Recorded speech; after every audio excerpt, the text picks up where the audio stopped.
बिस्मिल्लाहिर्रहमानिर्रहीम. Get tempted by mouth-watering, juicy pineapples.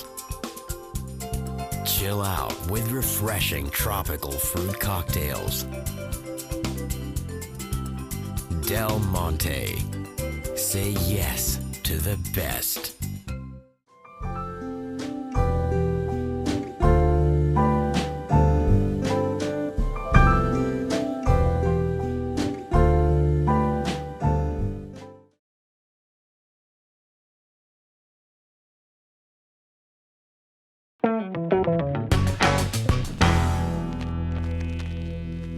Hello, welcome to infamous 5. मेरे साथ हैं Mareen, Daniyal and Faisal. Not Faisal Qureshi, Faisal Zaidi. We have another Faisal on our team. कुछ दिन पहले हमने एक शो किया था जिसमें हमने बात की थी कि इज़ डिग्री मोर इम्पोर्टेंट और is the individual skill and competency equally important. उसी से थोड़ा सा एक्सटेंडेड टॉपिक आज का है हमारा, वेयर जो हमारी इस वक्त की जो जनरेशन है, specially people who are graduating from colleges and universities, जब वो जॉब मार्केट में जाते हैं तो उनकी प्रायोरिटी क्या होती है? Is it the money that is being offered और is it actually the job and the job description या उस जॉब की जो भी requirement is that more important? So we thought कि we will take this as a topic और इस पर हम सब अपने इनपुट देंगे एंड लेट्स सी कि what's the general consensus that we reach. So starting off with Faisal, since it's your suggestion. Right, I will start. जैसे कि हम देखते हैं कि हमारी जो यंग जनरेशन है, फॉर एग्जांपल मैं अपना एग्जांपल ले लेता हूँ कि मैं अब अपने ग्रेजुएटिंग सेमेस्टर के अंदर हूँ, ठीक है, और बीबीए के बाद एक डेफिनेटली करियर परस्यू करूँगा. सही है. तो जितने भी मैं अपने लोग अराउंड देखता हूँ तो हम लोग में जनरली एक तरह की डेस्परेशन कह लें या एक तरह की ख्वाहिश कह लें कि ये होती है कि यार छुट्टे साथ ही बस ऐसी जॉब लग जाए कि पैसा ही पैसा हो, अच्छी जॉब मिले, एक पर्स मिल जाए, गाड़ी मिल जाए, ब्लैकबेरी मिल जाए. कहने का मतलब है सारा जो फोकस होता है ना उसी तरफ है, उसकी पर्क्स पे होता है rather than the job in itself. याद बहुत तो ऐसे भी लोग आपको मिलते हैं जिनको ये नहीं पता होता कि उनको करना क्या है. ठीक है ना, डिग्री तो उन्होंने कर ली यार, अच्छा इस फील्ड में जाना है, उस फील्ड में जाना है, वहाँ नहीं है. बस हमारा जो क्राइटेरिया बनता जा रहा है एक फील्ड चूज करने का है, यार इसमें चले जाओ, पैसा ज़्यादा है इसमें, लेकिन जाओ उस पे पैसा कम. क्या वो सोच गलत है? क्योंकि eventually it is the game of earning money, right? It's earning a living for yourself. Definitely वो मैं मानता हूँ कि इकोनॉमिक की जो एलिमेंट को आप कभी एलिमिनेट नहीं कर सकते. पैसा अपना ज़रूरी है, लेकिन इनिशियल स्टेजेस के ऊपर जब आप जा रहे होते हो तो लर्निंग का एक एक्सपेक्ट वो बहुत ज़रूरी है. ठीक है ना, वो खत्म होता जा रहा है. सही है. हम कहते हैं यार कि चलो अगर आपकी जॉब लग भी गई, ठीक है ना, तो होता क्या है कि दूसरी कंपनी ऑफर करी, चलो यार जंप मार दे. वो तीसरी कंपनी से और ज्यादा देगी, चलो वहां जंप मार दे. तो आप पूरी जिंदगी, आप पूरे अपने career just a jumper, you are not learning anything, you are not making, because you are running after money. या एग्जैक्टली. ये एलिमेंट मेरे ख्याल से अलार्मिंगली बहुत ज़्यादा हमारे आजकल राष्ट्र में फैलता जा रहा है. और ठीक है, एक इकोनॉमिक सर्कमस्टांसेस पाकिस्तान के ऐसे हैं which are pushing us to that, लेकिन फिर भी अगर जो यूथ है हमारा, जो हमारी पॉपुलेशन है जो एजुकेशन हासिल कर रही है, I think this is the wrong way to go. मेरे ख्याल से बिल्कुल जॉब डिस्क्रिप्शन जो है बिल्कुल ज़रूरी होती है और पैसे भी ज़रूरी होते हैं. लेकिन मैंने जैसे फैसल ने बात की कि लोग जो हैं सिर्फ प्रायोरिटी यही रखते हैं कि पैसा आ जाए, और ये डिफरेंट फील्ड्स में मतलब यही होता है कि इस फील्ड में चले जाओ तो पैसा बहुत है. मैं अपना पर्सनली बताता हूँ कि मैंने काफ़ी सारी फील्ड्स में, मैंने इंजीनियरिंग भी मैंने ट्राई की, मैंने मेडिकल भी ट्राई की, मैंने सब कुछ ट्राई किया, लेकिन आखिर में मैं लड़ झगड़ के फिर मैं आया मीडिया में. मुझे क्योंकि करनी थी फिल्म मेकिंग में, जबकि पैसा नहीं है. आपको पता कितनी फिल्में बनती है पाकिस्तान में. मैं खुद जानबूझ के आया, मुझे पता था पैसा नहीं है, लेकिन मेरा एक एम था, मेरा एक दिमाग में मेरा क्लियर था कि मैं करना ही यही और यही मेरा पैशन है और इसी से जो कुछ करना है इसी से गुजारा करना है. तो मेरे लिए सबसे पहले जॉब डिस्क्रिप्शन इस तरह से ज़रूरी है क्योंकि मेरी अपनी पर्सनल फील्ड है और मैं इसको अच्छी तरह से जानता हूँ. और दूसरा ये कि अगर पैसा बिल्कुल जाहिर सी बात है ज़रूरी है, सबके लिए ज़रूरी है और सभी की ख्वाहिशात होती हैं इतनी बड़ी बड़ी, तो मेरी भी उसी तरह से है और मैं कोशिश कर रहा हूँ, बस जॉब भी साथ में कर रहा हूँ और अपना भी काम साथ में कर रहा हूँ. तो इसी तरह से करा जा सकता है कि आप फिर एक जगह पे नहीं कर सकते फोकस, क्योंकि आपकी फिर जॉब डिस्क्रिप्शन में वो चीज़ें कवर नहीं हो पाती जो आपकी ख्वाहिशात हैं. एक जॉब से शायद नहीं हो सकता वो, फिर आपको दूसरी जॉब करनी पड़ती है. तो मेन चीज़ यही है कि आप अपने दिमाग में पहले क्लियर करें कि आपने क्या करना है. वो क्लियर हो गया तो फिर सारी चीज़ें हो जाती हैं. मेरी यू बीइंग अ मदर, हाँ। बिकॉज देखा जाता है कि अक्सर जब बच्चों के करियर चूज किए जाते हैं तो उसमें पेरेंट्स का बहुत बड़ा हाथ होता है. पेरेंट्स विल ऑलवेज सजेस्ट कि हमारा बच्चा इस पर्टिकुलर फील्ड में जाए बिकॉज उनको एक फ्यूचर नजर आता है which is both monetary and growth wise. As a mother, आपका अभी जो बेटा है 1 साल का माशाल्लाह, फ्यूचर में वुड यू एम्फसाइज हिम कि वो एक पर्टिकुलर फील्ड में जाए बिकॉज उसमें पैसा है? नहीं, आई डोंट थिंक सो, क्योंकि जाहिर सी बात है आप किसी बच्चे को फोर्स तो मेरे ख्याल से कर भी नहीं सकते, क्योंकि अगर कोई बच्चा मैथ्स में उसको समझ ही नहीं आता तो आप उसको कितना भी उसके सर पर डंडा चला लें वो नहीं समझेगा, जाहिर सी बात है. लेकिन ड्रीम्स इन द सेंस ऐसे भी होते हैं. देखिए ये एक चीज़ है, may be when you became mother तो शायद आप थोड़ा सा ऐसा सोचें, लेकिन बच्चे जो होते हैं ना वो मतलब मैं क्या, मेरे पास शायद कोई वर्ड नहीं है.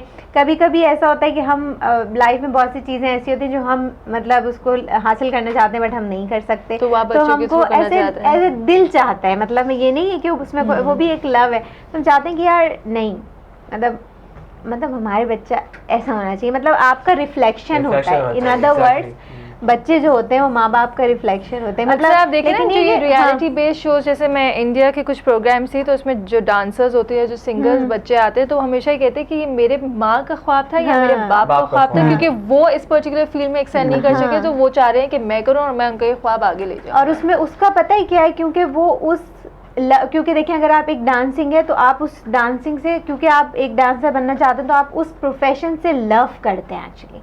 तो वो जो आपका जो प्यार है, जो बच्चा बचपन से देख रहा है यार मेरी माँ डांसर, माँ बच्चों को बताती ना मैं डांसर बनना चाहती थी, मैं डांसर मैं बन नहीं सकी, पर वो लव जो है ना वो बच्चे में वो आगे फॉरवर्ड होता है, या वो उसका जो प्यार है ना, जो आप देखते हैं कि मेरी माँ को इस प्रोफेशन से बड़ा प्यार है लेकिन माँ मेरी बन नहीं सकी, तो वो प्यार के साथ वो ग्रोन अप होता है. जब वो बड़ा होता है तो मे भी कहीं ना कहीं उसके माइंड में, लेकिन हाँ प्रोफेशनली ऐसा हर बच्चे पर अप्लाई नहीं होता. बहुत सारे बच्चे ऐसे होते हैं जो अपने पेरेंट्स के ड्रीम्स को लेके आगे चलते हैं, लेकिन बहुत से बच्चे ऐसे होते हैं जो कि कहते हैं कि नहीं हमारा एक अपना. आई थिंक एक परफेक्ट सेट वहाँ पे होता है कि जहाँ पे बच्चे और पेरेंट्स की जो है ना वो एक्सेप्ट, मतलब उनका लेवल सेम हो या उनकी ख्वाहिश उनकी पसंद सेम हो. हाँ. जैसे अगर मैं अपने बारे में बात करूँ तो मेरा जो स्पोर्ट्स का था कि मेरा अपना भी इंटरेस्ट था, लेकिन वो मेरे पेरेंट्स का भी एक ख्वाब था कि मेरी मतलब हमारे और आज जो वो स्पोर्ट्स में कोई अचीवमेंट करे, लेकिन उस पर सबसे ज़्यादा जो इम्पोर्टेंट बात ये थी कि मेरा लेवल ऑफ इंटरेस्ट कितना है और मैं उस चीज़ को कितना सीरियसली लेती हूँ. अगर मैं आज के बारे में बात करूँ, ये बात बिल्कुल सही है कि हमारी सेट ऑफ जनरेशन जो है वो पैसों के पीछे भाग रही है. मैंने जब अपनी जॉब स्टार्ट की थी तो I was not offered a very big amount considering जो भी मेरी जब कहते हैं ना GPA जो काउंट था यूनिवर्सिटी, चले ठीक है was not IB and LUMS, but जो मेरा GPA के लिहाज से जो मुझे पैसे ऑफर किए गए थे, but I did not reject that job. I accepted because I said that it is not only about money for me, it is also because I am getting into this field, so let's see what is there to learn about, and eventually. और ये एक चीज़ है कि जब आपकी first job होती है ना, टू बी वेरी ऑनेस्ट, आप बड़े खुश होते हैं, चाहे मतलब कितने भी पैसे मिल रहे हो, तो जो आपका अपना जो अमाउंट होता है it's always make you happy कि यार मेरी फर्स्ट जॉब है. लेकिन होता क्या है कि आपने उस ऑर्गेनाइजेशन को अभी सही से देखा ही नहीं है, वहाँ से आपने कुछ सीखा ही नहीं है.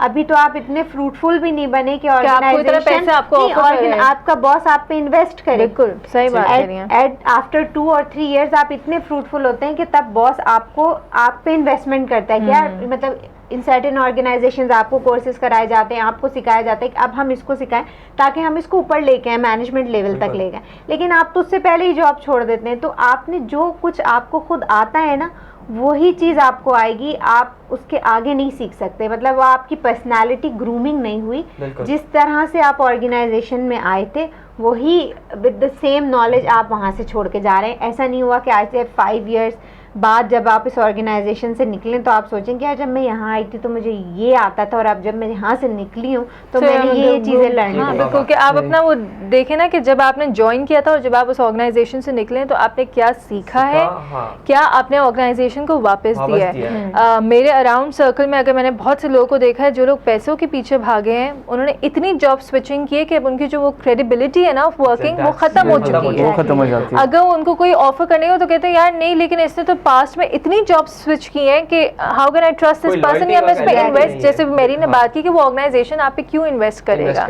Also a lot of people who I know who been running after money, Yeah. जिन्होंने जॉब को एक्सेप्ट ही नहीं किया अभी तक, Exactly. बिकॉज उन्होंने कहा है कि मेरी एक पर्टिकुलर डिग्री है और मुझे अगर उसके लिहाज से पैसा नहीं मिलेगा then I am not gonna work, but that is not how it works.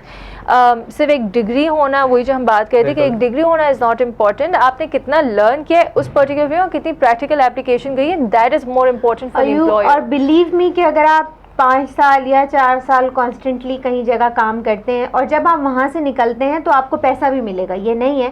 तब आप एक नेगोशिएशन स्टेज पे होंगे, तब आपके पास इतनी स्किल्स होंगी, इतनी नॉलेज होगी कि जब आप किसी दूसरी ऑर्गेनाइजेशन में जाएंगे तो आप उनसे negotiate and I think money also comes के आप अपने आप को खुद निखार रहे हैं ना, अपना ऐसा काम दिखाएं कि आपकी ऑर्गेनाइजेशन खुद यू नो आपके बोलने से पहले आपको इन्वेस्ट करेगी। तो अपने काम से वही जो हम कहते हैं प्रूव करें कि अपने जो आपकी स्किल है, जो आपका टैलेंट है, अब उसको लाएं, एनहांस करें, ऑर्गेनाइजेशन में जाकर उसको लाएं। जैसे दानियाल ने बात की थी कि इसका इंटरेस्ट है मीडिया में, नोइंग कि मीडिया में कितनी प्रॉब्लम्स होती हैं मनी वाइज, कि अगर आप किसी बड़े चैनल में भी जाते हैं तो आपकी यू नो सैलरीज इतनी इजीली नहीं मिलती on time, but yet it is your interest that brought you into this. और मुझे तो लगता है कि जो सोसाइटी में इतनी ज़्यादा प्रॉब्लम्स हैं, इसकी भी बेसिक वजह पैसा ही है कि हर कोई भाई चाहता है कि मतलब इन अ राइट और रॉन्ग वे हम बस पैसा कमा लें, उसके लिए अब हमें जो कोई राइट वे मिलता है तो ठीक है, नहीं मिलता और तो इवन अगर आप राइट वे की बात करें, ऐसा होता है कि अगर हम देखते हैं आपस में के लोग बैठे हुए हैं, तो जब हम लोग जैसे ग्रेजुएट करने को उससे पूछता है कि भाई तुम कहाँ जॉब कर रहे हो, तो पहला सवाल आता है आपकी सैलरी कितनी है तेरी। अब वो बंदा बोलता है यार चलो फिर 35 है, अरे यार मेरी तो 50 है। तो जो 35 वाला है वो क्या समझे कि मैं इस बंदे से हार गया, मैं इस बंदे से कम हूँ, या क्या मेरी इतनी वर्थ नहीं है। तो ये इनसिक्योरिटीज जो है ना, ये बहुत ज़्यादा फैल भी इस वजह से रही है। To be very honest, when I joined this organization and the money that I was offered, because obviously I was a fresh graduate, no experience, but I was still offered a very decent amount for that. जब मैंने अपने friend circle में बताया तो exactly, you get that reaction. But when I told my parents and my brothers, and they said, you know, just take it. Just take it for now, prove your work, and then eventually you will get an increment. ठीक है? एक बहुत खूबसूरत बात की थी, एक बच्चा है जो मेरे पास ट्रेनिंग के लिए आता है, उसकी मदर ने कही थी कि उसका कज़न जो है वो पहले स्विमिंग में था और फिर वो टेनिस में गया, वो स्क्वॉश में गया, वो बैडमिंटन में गया, now is into table tennis. तो कहते हैं मेरे बेटे ने एकदम मुझसे पूछा कि अम्मी देखें वो भी तो स्विच कर रहा है इतना स्पोर्ट्स, यू नो, वो कभी एक उनकी अम्मा भी तो उनको अप्रिशिएट करती हैं, उनको करने देती हैं जो बच्चा है। तो उसकी अम्मा ने उसको बोला कि मतलब कहती है मैंने अपने बेटे के दिमाग में ये बात डाली कि अगर आज तुमने स्विमिंग छोड़ के किसी और स्पोर्ट्स पे जाते तो कल तुम एक डिग्री छोड़ के दूसरी डिग्री के पीछे जाओगे, फिर तुम एक जॉब छोड़ के दूसरी जॉब के, बिकॉज तुम्हारे अंदर दिमाग में एक बात आ जाएगी कि यार ये तो मैं छोड़ सकता हूँ, there is other things to do in life. तो आई थिंक वो जो बेसिक जो ग्राउंड जो हम कहते हैं ना, बच्चों के दिमाग में आप जो बात डालते हैं, eventually when you and I when we grew up, तो हमारा एक माइंडसेट बना हुआ था because of what we were taught by our parents.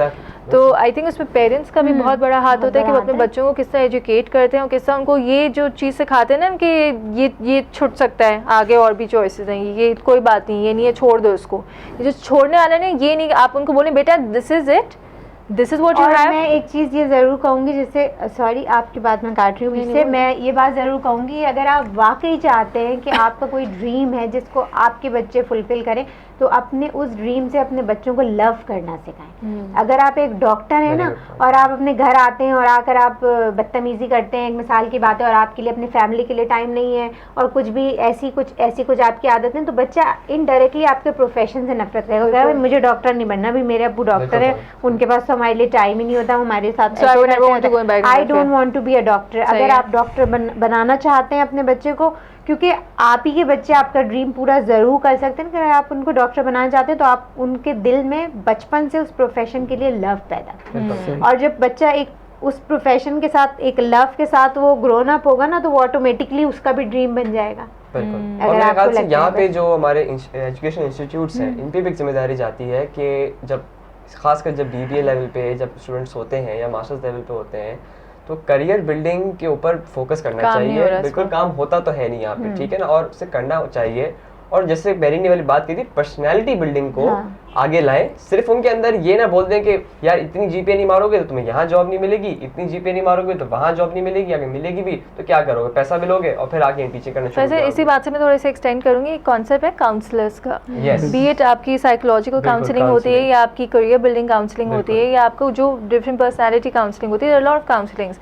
ये टर्म हमारे यहाँ अभी तक कॉमन नहीं Common आया नहीं है, है। ना ही इस पे कोई एजुकेशनल इंस्टीट्यूट्स काम कर रहे हैं. I mean बेयरली like okay fine I can only name 2-3 university जिनके यहाँ एक्चुअली करियर काउंसलिंग्स होती हैं, वही जो उनके फ्रेश ग्रेजुएट्स के जब वो देखते हैं बैचेस निकल रहे हैं तो उनके एक सेशंस होते हैं to help them you know to help the kid find out कि what field they want to get in. Exactly और फिर उनको वो बताते हैं कि देखो इस फील्ड में ये पोटेंशियल है, इस फील्ड में ये पोटेंशियल है, and then they will tell you कि देखो तुम्हारा इंटरेस्ट ये जो तुम्हारी स्किन है ना वो इस फील्ड के लिए, so you the kid gets a direction.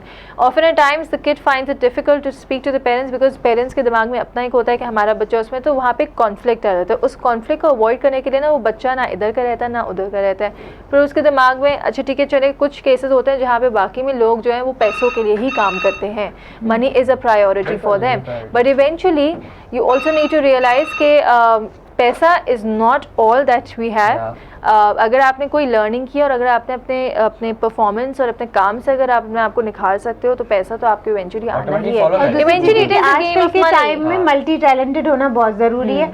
और दूसरी चीज़ ये कि अपने बच्चों को कम से कम एटलीस्ट आर्ट लवर ज़रूर बनाए, जो मैं ज़रूर चाहती हूँ कि अपने बच्चों को आर्ट लवर, और हर आई थिंक कहीं हम लोग आर्ट हर फील्ड की एजुकेशन उनको दे, ताकि उनको भी पता हो कि उनके एरियाज इतने खुले हुए हैं तो Options खुल जाएंगे या आर्ट को तो यहाँ पे बिल्कुल एक वो समझा जाता है कि मतलब पता नहीं अपने क्या है बच्चे को ये. वो पेंटिंग बस पेंटिंग में रोक देते हैं उसको, आगे नहीं बढ़ते. क्योंकि मेरा ये क्या, I am very bad in drawing. बचपन से मुझे ड्राइंग मुझसे नहीं की जाती थी, तो मैं भी चाहती हूँ कि मेरा बेटा जो है ना कम से कम मैं उसको कोई ना कोई फॉर्म ऑफ आर्ट ज़रूर सिखाऊं, या तो वो अच्छा पेंटर बन जाए या उसकी ड्राइंग बहुत अच्छी हो. मतलब जो उसने पढ़ना है वो पढ़े ज़रूर, लेकिन I wish if he could make good drawings and everything. तो थोड़ा सा जो उस कहते हैं ना वो तरफ से education in all fields is very important for a kid, ताकि उसको भी पता चले कि इंपॉर्टेंस क्या होती है हर चीज की. एक्सपोजर आपको देना जरूरी है. सबसे पहले अपना पर्सनल इंटरेस्ट डिस्कवर करें वो बिल्कुल, क्या है. exactly. चलें, and I think on this note we are going to end this show. अगर आपके कोई कमेंट्स है, फीडबैक है, please do share with us. अगर आप चाहते हैं हम किसी और पर्टिकुलर टॉपिक पे डिस्कशन करें तो हमारे साथ शेयर करिएगा. And till then we will see you in the next episode. अल्लाह हाफ़िज़.